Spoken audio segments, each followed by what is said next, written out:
baik. Sebelumnya Ibu mau minta ketua kelas dulu untuk pimpin doa sebelum belajar.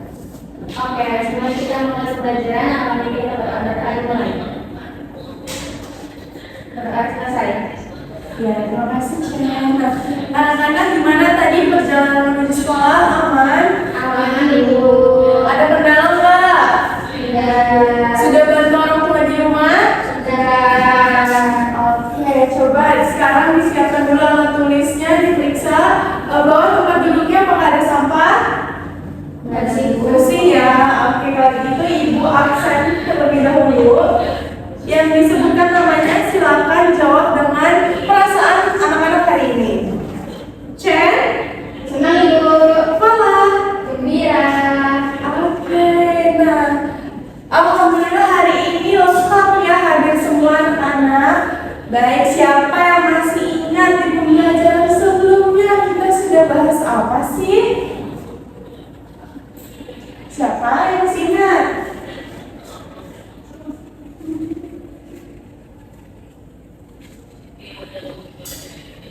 Kita membahas tentang Betul.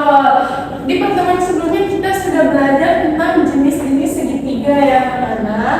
Nah, hari ini juga kita nggak jauh dari segitiga. Kita akan belajar terkait teorema Pythagoras. Tapi sebelumnya, Ibu mau minta anak-anak untuk berdiri untuk ice breaking dulu sebelum belajar biar nanti belajar fokus. Oke, Ibu ice breakingnya batuk batik kotak. Kalau Ibu bilang kotak, pegang kepala. Kalau batuk tutup mulut dan batik pegang baju atau bahu. Oke? Botak, batuk, batik, batik, batuk, botak. Oke, pertama kembali. Berarti hari ini sudah fokus dan sudah semangat menerima pembelajaran dari Ibu. Tapi sebelumnya Ibu mau kasih sarapan bergizi dulu untuk anak-anak. Jadi Ibu sudah siapkan makanan sarapan, silakan. Nanti anak-anak buka bukusnya pelan-pelan dan selesaikan tantangan yang ada di dalamnya. Ibu lanjutkan ya.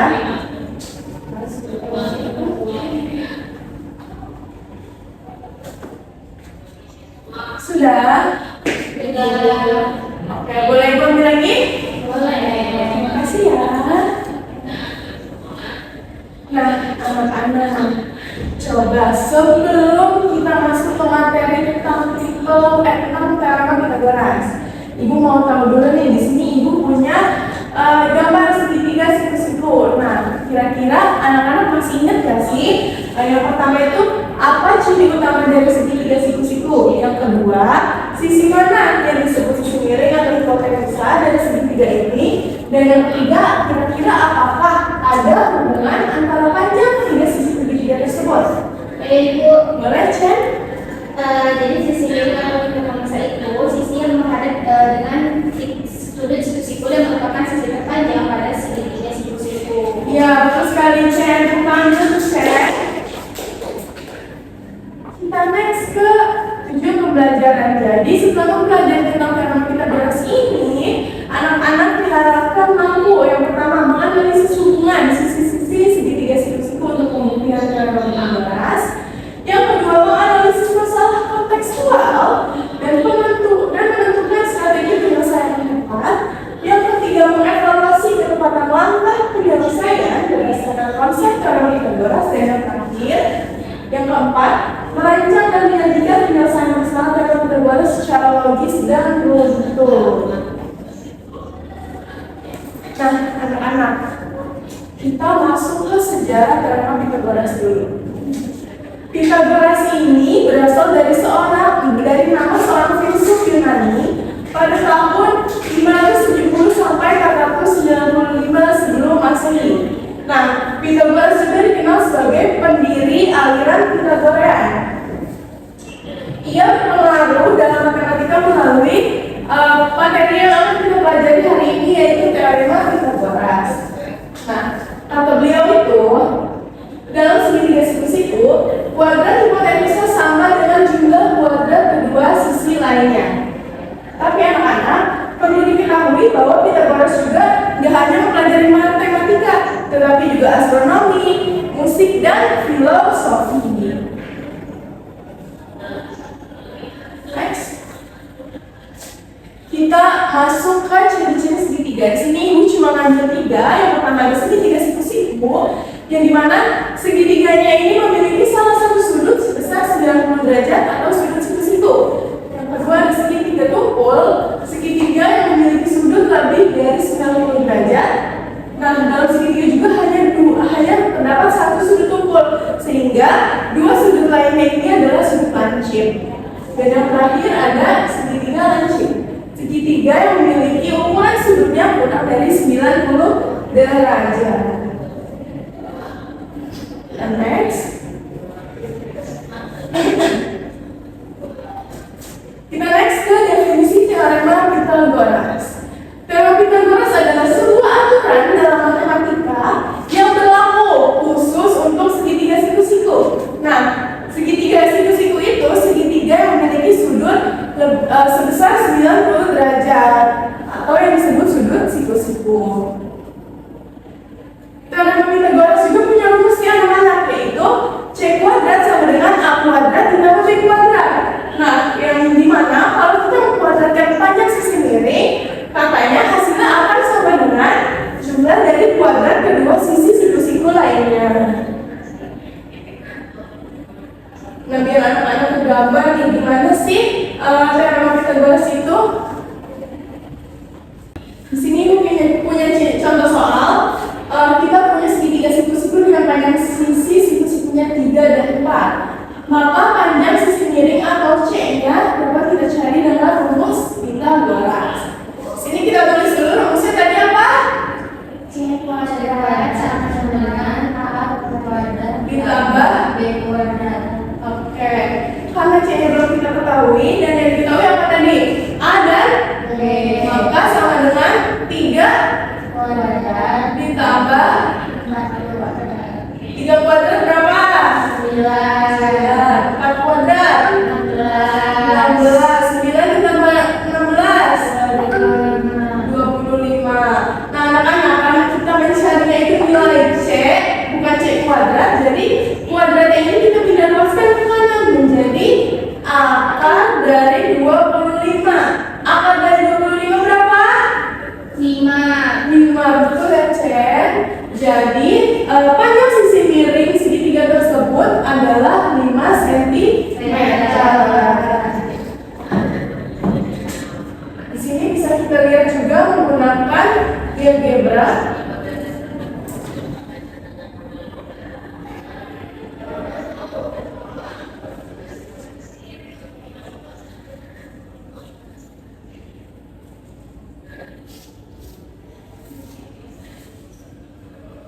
Ini ya anak-anak itu sebenarnya.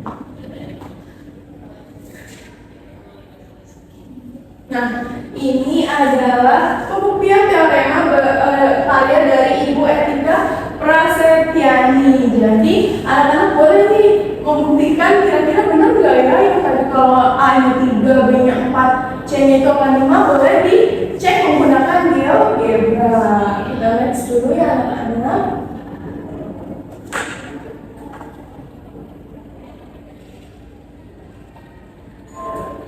Nah, selanjutnya ada contoh kedua nih. Jika katanya A-nya 5, B-nya 12, kira-kira C-nya berapa kalau kita menggunakan teorema Pythagoras? Nah, Ibu mau minta satu anak untuk maju ke depan?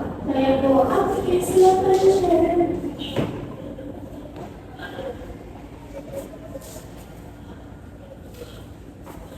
Oke. Ya, boleh. Ditulis dulu rumusnya.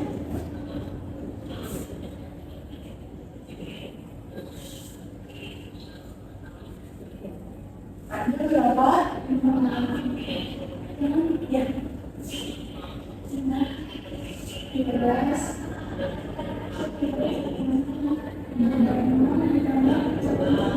Ya.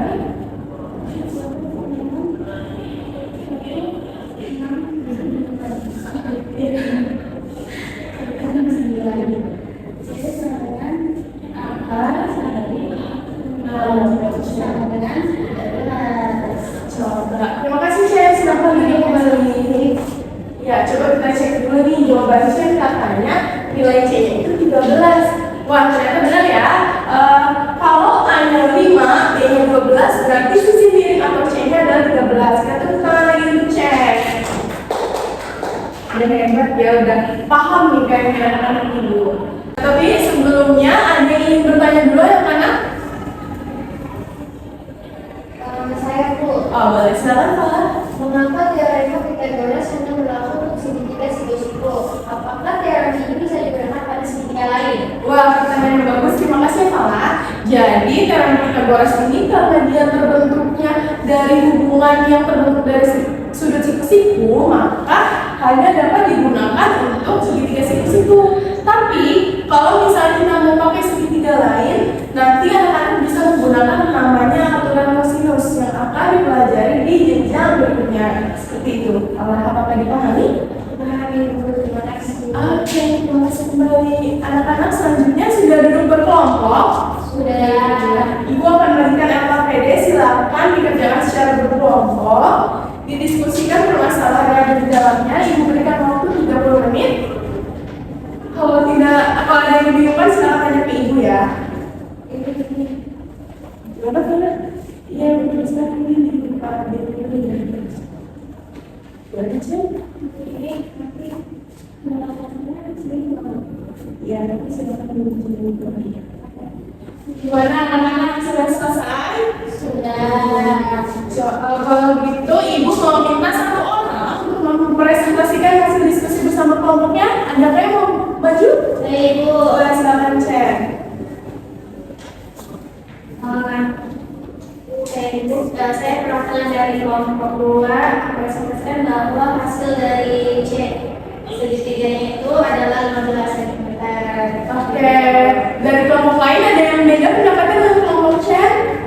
Sama kasih dokter dulu Chen dan kelompoknya dengan ini. Jadi betul ya, ternyata anak-anak sudah paham kalau permasalahan di LKPD itu nilai C-nya adalah sebesar 15. Nah, anak-anak, setelah kita mempelajari teorema Pythagoras, ternyata teorema Pythagoras itu nggak cuma berlaku untuk bidang matematika saja, ada juga untuk bidang fisika, contohnya untuk menghitung jarak, kecepatan, dan besaran fisik lainnya. Kalau untuk bidang arsitektur, kita bisa gunakan untuk merancang bangunan biar kokoh dan stabil, dan yang terakhir ada teknik untuk menghitung panjang kabel, pipa, dan komponen lainnya. Anak-anak, sebelum ini tutup, adakah yang bisa memberi kesimpulan terhadap pembelajaran kita hari ini? Boleh, silakan. Tadi kita mempelajari mengenai teorema Pythagoras dari rumus C sama dengan A pangkat 2 sama B pangkat 2. Terus juga teorema Pythagoras itu bisa diaplikasikan di fisika, arsitektur, sama teknik. Oke, tentang kepala. Betul ya.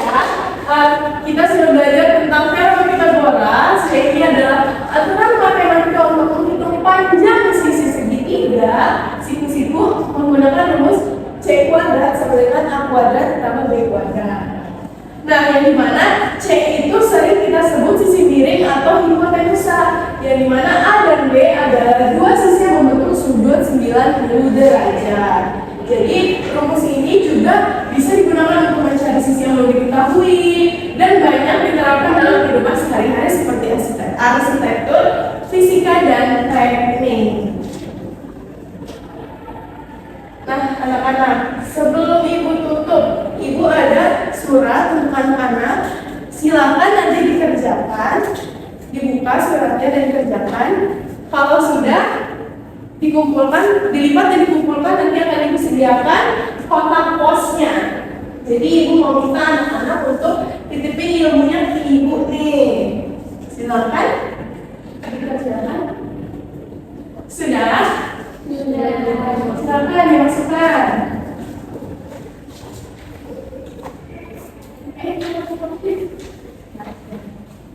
Oke, terima kasih.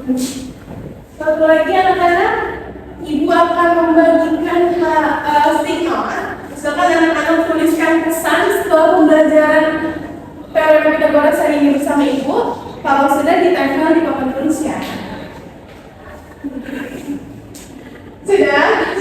Boleh ditempel. Gimana, seru nggak? Seru.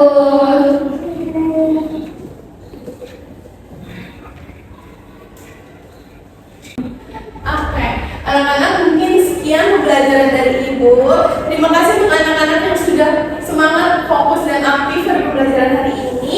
Dibaca-baca lagi pembelajaran dan materi hari ini, karena di pertemuan selanjutnya kita akan membahas tentang Pitagoras ini, tapi bedanya tentang triple Pitagoras. Masih ada yang ingin ditanyakan terlebih dahulu? Sudah cukup? Sudah Ibu. Oke, karena sudah cukup, Ibu minta ketua untuk pimpin doa lagi sebelum mulai. Oke Ibu, sebelum mulai kita berdoa kembali kemarin. Terima kasih ya, Chen. Sekian dari Ibu, kurang lebihnya mohon maaf. Wassalamualaikum